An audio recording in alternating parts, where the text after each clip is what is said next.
Mr. President, although I may not often say it, I want to make it clear. I think President Trump made the right decision the other day in deciding not to start a war with Iran. He must accept responsibility for some of the challenges which we now face. I think the decision to walk away from the agreement, which prohibited Iran from developing nuclear weapons, was short-sighted.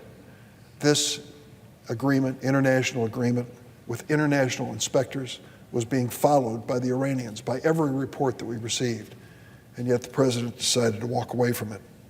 His attempt to isolate Iran from our allies, to seek regime change, declare economic war on Iran, all, unfortunately, have led to this moment in history where a confrontation seems imminent.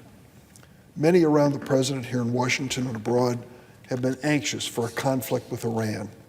Many of the same people were anxious for a conflict with Iraq. I remember that. I remember it well because I was one of 23 senators who voted against the invasion of Iraq.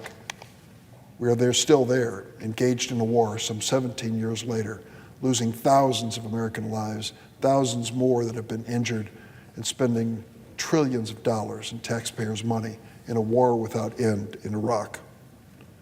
One of the great tragedies of the Iraq War, one that few of its architects have ever admitted, is that the Iraq War actually ended up empowering Iran.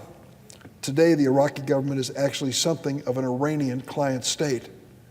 And yet these same unrepentant voices are again beating the drums for regime change and another war in the Middle East. Do the American people want a third war in the Middle East at this moment in our history? I don't think so. Some have even had the audacity to argue that the 2001 authorization for use of military force approved by this Congress to respond to those who attacked us on 9/11 somehow gives this president authority and permission to invade Iran. I don't agree with that at all. I cannot imagine anyone here who took that vote 18 years ago thought that they were voting for a war with Iran 18 years later. I find that impossible to believe.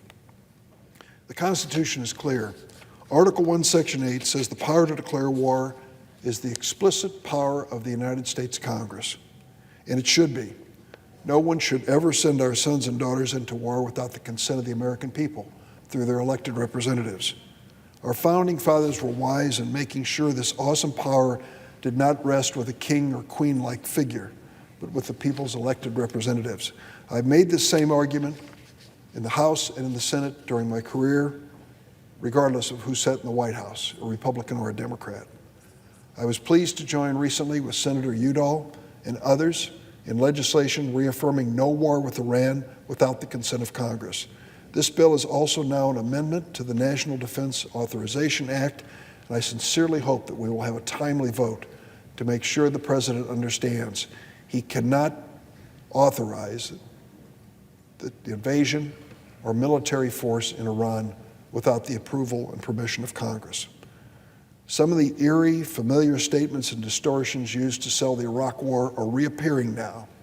Vice President Cheney repeatedly warned us in those days that Saddam Hussein was actively pursuing nuclear weapons. He even alleged, and I quote, "there was no doubt," he said, "that they were amassing those weapons to use against the United States." Former Pentagon advisor Richard Pearl argued that Iraqis could finance the post-war rebuilding from their own oil wealth, and he had, quote, "no doubt that they would."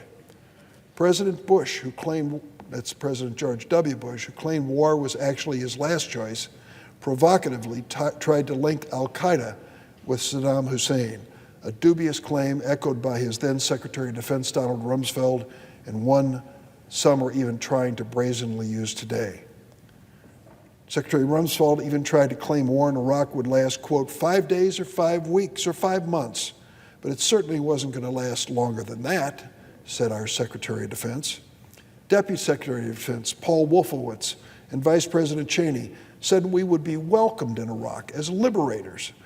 Wolfowitz arguing, quote, hundreds of thousands of American troops, that's way off the mark. 5 days or 5 weeks, welcomed by the Iraqis. Well, the war started and has never ended. 150,000 American soldiers deployed in Iraq. The war continues into its second decade. Incidentally, no weapons of mass destruction were ever found, no nuclear weapons, and we certainly weren't greeted as liberators. Iraqi oil did not pay the $2 trillion that American taxpayers were forced to pay for that war in Iraq. More than 4,500 Americans have been killed, 32,000 wounded, including my brave, amazing colleague in the Senate, Senator Tammy Duckworth. And how do some of the current occupants of the White House driving Iran policy feel about that Iraq war disaster? Well, National Security Advisor John Bolton said in 2015, quote, "I still think the decision to overthrow Saddam was correct." He made that statement 1 month after writing a New York Times op-ed piece entitled, "To Stop Iran's Bomb, Bomb Iran." Sadly, what I find most stunning about the administration's march to war in Iran is that its actions have in fact contributed to the current mess and Iran's threat to restart its nuclear program.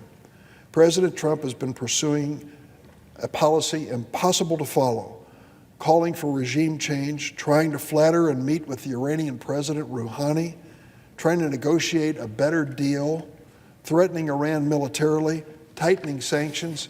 Who knows what the policy is going to be from day to day?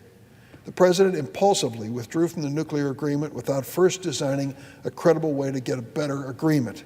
He went on to designate Iran's military as a terrorist organization, even against the advice of our military, and he tried to starve Iran of the agreed benefits it was to receive from the original deal. Let me be clear, there is no doubt that Iran is responsible for dangerous, destabilizing actions in that region and beyond. Its proxies attacked our service members in Iraq and threatened our allies in the region. But why not push back against Iran without withdrawing from the nuclear agreement? Why give them the pretext for belligerence and undermine our credibility with the global powers party to our own nuclear deal? The tragic end result of this dangerous incoherence is that our allies are united against us, and Iran may restart nuclear activities which had been frozen for the last 4 years. This Congress, already a rubber stamp for too many of President Trump's instincts, must not do so in the march to another war in the Middle East as well.